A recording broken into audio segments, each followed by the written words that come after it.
ഇലു പായസം ചലഞ്ചിന്റെ logo പ്രകാശനം ചെയ്തു. Pandikkad promise ഓഡിറ്റോറിയത്തിൽ ഇക്കിക്കായി നടത്തുന്ന ഗസൽ പരിപാടിയുടെ വേദിയിൽ വെച്ച് doctor Rafeeq Ali team president Habeeb റഹ്മാന് നൽകിക്കൊണ്ട് പ്രകാശനം നിർവഹിച്ചു.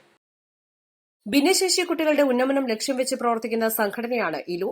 ഇലു വാലി പ്രൊജക്ട് നിർമ്മാണ പ്രവർത്തികൾ പൂർത്തിയാക്കാൻ വേണ്ടിയാണ് പായസം ചലഞ്ച് നടത്തുന്നത്. മധുരം നുണയാം ജീവിത മധുരം പകരാം എന്ന ശീർഷകത്തിൽ ഓഗസ്റ്റ് 24 നടക്കുന്ന ഇലു പാലട പായസം ചലഞ്ചിന്റെ ലോഗോ പ്രകാശനമാണ് പ്രോമിസ് ഓഡിറ്റോറിയത്തിൽ നടന്നത്. ഓർഡറുകൾ ക്ലബ്ബുകൾ മുഖേനയാണ് സ്വീകരിക്കുന്നത്. ലിറ്ററിന് 250 രൂപ നിരക്കിലാണ് നൽകുന്നത്.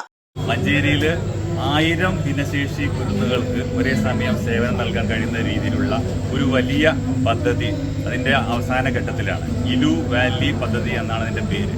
ഒരു സുമനസ് നൽകിയ 1.25 ഏക്കർ സൗജന്യമായി നൽകിയ സ്ഥലത്ത് വെച്ചാണ് ഈ പദ്ധതി നടപ്പിലാവുന്നത്. അത് ഏകദേശം അതിന് പൂർത്തീകരണത്തിനായിട്ട് അടുക്കുകയാണ്. അതിലേക്ക് ഇനി പൂർത്തീകരിക്കുന്നതിന് വേണ്ടി ഒരു പാലട ചാലഞ്ച് ഈ വരുന്ന ഓഗസ്റ്റ് 24 ഞായറാഴ്ച നടത്തുന്നുണ്ട്. ഇലു മധുരം പാലട ചാലഞ്ച്, ഇലു വാലി പാലട ചാലഞ്ച് എന്നാണ് പേരിട്ടിരിക്കുന്നത്. അപ്പോൾ നിങ്ങൾ ഓരോരുത്തരും ഈ ഒരു പാലട ചാലഞ്ചിൽ അകമഴിഞ്ഞ് സഹകരിക്കണമെന്ന് അഭ്യർത്ഥിക്കുന്നു. പ്രിയമുള്ളവരെ, കഴിഞ്ഞ 2-3 വർഷമായി വളരെ ഭംഗിയായിട്ട് നടന്ന ഒരു സംരംഭമാണ് നമ്മുടെ ഇലു പായസ ചലഞ്ച്. ഇപ്രാവശ്യം എല്ലാം വ്യത്യസ്തമായിക്കൊണ്ട് കഴിഞ്ഞ പ്രാവശ്യം കിട്ടിയതിനേക്കാളും കൂടുതൽ ക്വാണ്ടിറ്റിയാണ് നമ്മൾ പ്രതീക്ഷിക്കുന്നത്.